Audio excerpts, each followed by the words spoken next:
Hey, what's up guys? How you guys doing? And today we're finally doing it. We're going to be talking about T Side Overpass. This is going to be another pretty long yap session where I'm going to be talking more about like ideas of the map rather than like little set pieces to hopefully help you understand how to kind of move throughout the T Side of Overpass and find, some nice little wins here and there on your journey of Face It or Premiere. All right, so in a perfect world, all your teammates have watched this video. What would I expect to have happen or would hope is that 3 players are going to start the round by going towards A. And really, this is just good because this is like the one point of contention on the map where the CTs can get pretty aggressive. So if somebody is watching a Nard Out Here video or an Austin CS video and they start dropping util in mid or start trying to get aggressive, having 3 people on this side of the map is really powerful. If you see the gap, great place to start the round. Usually where you want the heaviest numbers. Hey, what's up guys? Gonna take you away from the video here real fast to talk to you about today's sponsor, cs.money. As many of you know, I've worked with them for a long time, and if you guys are unaware of what their site's about, they basically do fast trades and they have a marketplace. You can trade anything you want in the trade mode.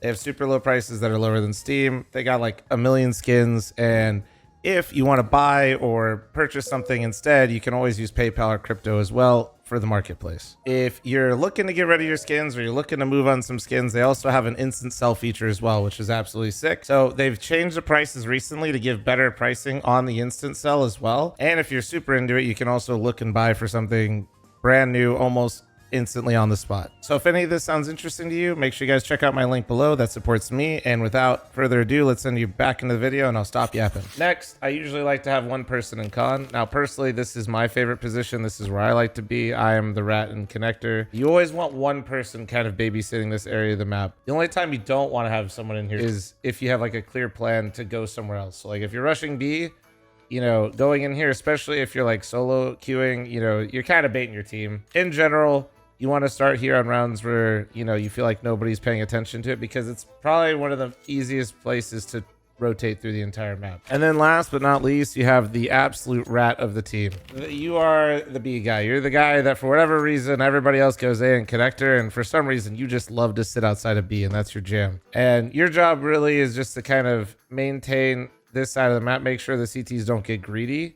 And eventually when you get some support, maybe you take short or pressure outside monster, that kind of thing. But in general, you're a rat, you're babysitting, and you're just maintaining this part of the map from a safe distance while your teammates are all running around A getting off. Now, since this is a bit more geared for like Face It games and Premiere, I'm not going to really get into any large executes or anything like that. We'll just talk about like round starts. When I start inside connector as a connector player, my favorite thing to do is molly con off the start. It just prevents that player from wide swinging and just going for that early duel. It puts them on the back foot, and if they really want to fight you now you can kind of wait for them to make them the first move. Wouldn't really suggest holding hard angles. I would suggest trying to get that audio cue and then take the fight with them.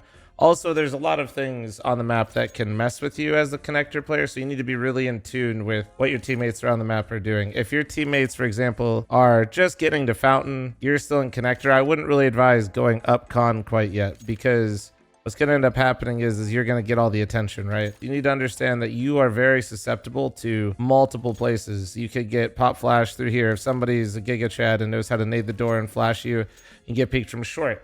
If your B teammate who's playing like a rat outside of it is having, a slower game and he doesn't contest short ever or throw nade short, there's a good chance they just open the door on you and start blasting you. So just be deliberate with your choices in connector. Don't try to get caught in no man's land, which is what I call this area right here when I'm moving up. If you're going to make the push up, make sure you time it well with your A teammates, or if you're going B with your B teammates. And if you're not sure what's going on, the best case scenario is always just to wait. Because even right here, if you're preventing a CT from running, down con to B or up short B to A, you are controlling a very greedy rotation for the CTs that if they get control of that, this map becomes 10 times harder than it already is on the T side. So patience, understand where your teammates are, and don't make moves without having a clear plan in your head. Now let's get to the meat of the sandwich. And yes, I made a food analogy. Look at me, for Christ's sake. There's a lot of util you could throw. There's actually some nerdy tech out here where if you want to go find it, there's a lineup where you can literally molly the party position on the run. I'll save that. You can get that YouTube video yourself. Really, when you first get here, the main objective is to punish any greed out of the CTs. Keep it simple, stupid. Throw a flash through this little tree right here. You'd be surprised how effective it is because it's in the leaves. You just come through. If they smoke it, you can come through with that, communicate with your teammates you're coming through. And if you have a good spawn, it's never a bad idea to go in playground and just hold. These positions are so goofy. If you sit, there's so many different little off angles. You could hide here, use the slide. You could use the tree. You can literally just wait for somebody to come out, and then you could peek to the side as here. You just have a lot of options, and you want to start slow. If there is no plan, this is a great area to hang out to make sure that you do not lose map control at the start of the round. And then last but not least, as I said before, you're kind of the rat at B. If your team is leaving you on this side of the map solo a lot of the time, your options are a little limited, but not zero. So some things you can do as the B Lurk players, you can start the round by just middle clicking and releasing at the end of the shadow. So you just run here, aim at the bottom of the B, throw that right away, you're good to go. And the reason that's good is that prevents the CTs from running into short early, helps out your connector player, just makes the CTs not really want to go take this. And if they do, more than likely you're going to either one, hear them burn, or two, you're going to hear the extinguish on the smoke. And you know at least there's a good chance that somebody could be in short. I would say if you're this guy, you should almost throw this every single round. Another thing you can do is if you want to threaten short, you can middle click here as well. And throw a jump smoke here, which will land right above the short pipe, which will extinguish any Molotov the CTs throw. And I like this one a little bit more. This is the one I've ended up throwing because it's a little bit thinner, which means if you have a teammate going into short and you threw this for them, you can now throw a flash to accompany this smoke. And it's very easy for them to get in and out of this smoke, as opposed to some of the other ones I've seen where like they bleed out really far. And then eventually, once you've conditioned them and you've thrown this utility enough, or there could be another piece of utility as well. You can maybe throw a lurk smoke, but just pieces of utility to pressure them, not ever let them feel comfortable on the B bomb site. And then when you feel comfortable, you can start to dictate when you want to look for a pick onto B. Now let's come back to A.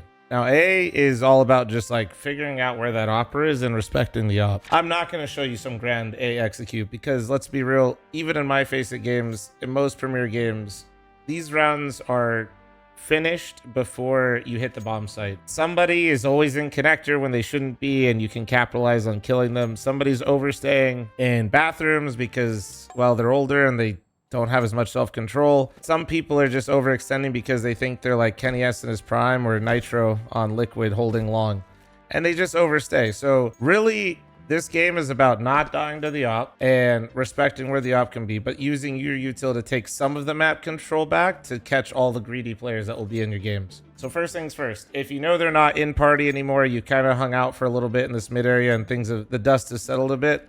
First things first, always just smoke from bathroom. I don't care how you throw it. I don't care where you throw it from. I don't care if you throw it, on the run. I don't care if you have a set lineup. Just smoke from bathroom. So that way you deny info on the front bathroom player. He has to then make some choices, and he can't really go through it. That's just a death sentence. And then the other thing is I love the Molly divider, which is like basically this is just imagine this is where the divider is, and you want to aim a little bit lower. Just walk, throw the Molly, take like one step, and this will Molly divider. The reason this is powerful now is this opera is forced to back up to here, which is great because now with one singular flash, when he's sitting there, you could flash and peek him, or you could flash him and immediately reverse clear con is what I call this. So you're clearing connector from the top side, which is really powerful, especially in pugs, man. Everybody's so greedy and just sits in here. The easier you can take control of connector back from those greedy players, the more success you're going to have in overpassing your pugs. And the great thing is once you get connector from here is if you still have a B player outside of B, you now have options. You can get pop flash into short. You could take short back. And once you control short B and you control connector, and you know that nobody's really pushed on the A side of the map, this is where the T's really now finally have areas of the map where they can pressure the CTs, and the map starts to feel a little bit more constricted and difficult for the CTs. And then eventually now you're going to be in a situation where you should kind of know where the opera is, or at least be aware that somebody's probably in bathrooms. And then that's where you're going to need to start using your noggin. You're going to need the reps. You're going to get comfortable with taking back bathroom control. Maybe you have a teammate party, just like bounce a flash from up here because the operators like to sit on this angle, I'll show you some basic nades to hit the bomb site, but that's really it. We'll just call these your nade essentials. You need a smoke, poly flash. Obviously, if you don't have one, throw what you can. Ideally, you'll at least have a smoke. So get here, back of the bench, crouch. See this little smudge? It looks like a little ghost. Slightly to the left, crouch, jump throw. Then come here, line up with divider, and I'm throwing it in between the first and the second line. So 1 line, 2 line, I'm just aiming in the middle of that. That's your Molotov. And then this line right here is a nice little indicator, just right in the middle of it, and that's where you want to throw flashes. Call your flashes because your teammates in Premiere or Face It are too stupid and they're just going to stare right at them or just like run into the site and do their best job to catch them. So what I mean by calling my flashes is you'll just sit here, say flashing now, and then you'll say boom, flashing again, boom. That way they know which flashes were yours, so they know when to peek. You know, when little Timmy doesn't even throw flashes back, it's not a big deal. But when you're playing against players that'll be throwing flashes as they rotate up from B, you know, your teammate knowing that boom call, like, was your flash, they know that this guy should be blind, so they can peek with a bit more confidence and better timing. So I'll show you like 2 little quick nade sets you could throw at B, similar to the A ones, to just help you end the round. And what I mean by that is like your teammate has short, or you have short, and you have con control. You went through A, maybe you're getting to end the round B. Something I would suggest, if you can, use your big boy voice and tell your teammates mostly to go monster. It's really strong. Especially if you're just like trying to call things on the fly. And what you can do is you can throw a whole nade set from here. So you see this little can right here, just take this, the left edge of it, and just go to the top of the cement here. And it's just a standing jump throw. It's actually pretty forgiving, funny enough. It looks a little goofy. Then just aim at this little wood piece right here. Do a little tap W throw for the barrel molly. And then aim just like along this edge here and throw it over the caution sign to flash your teammates out monster. You'll have to mess around with this one a little bit. You can do like a running jump throw. You could do like a walk jump throw.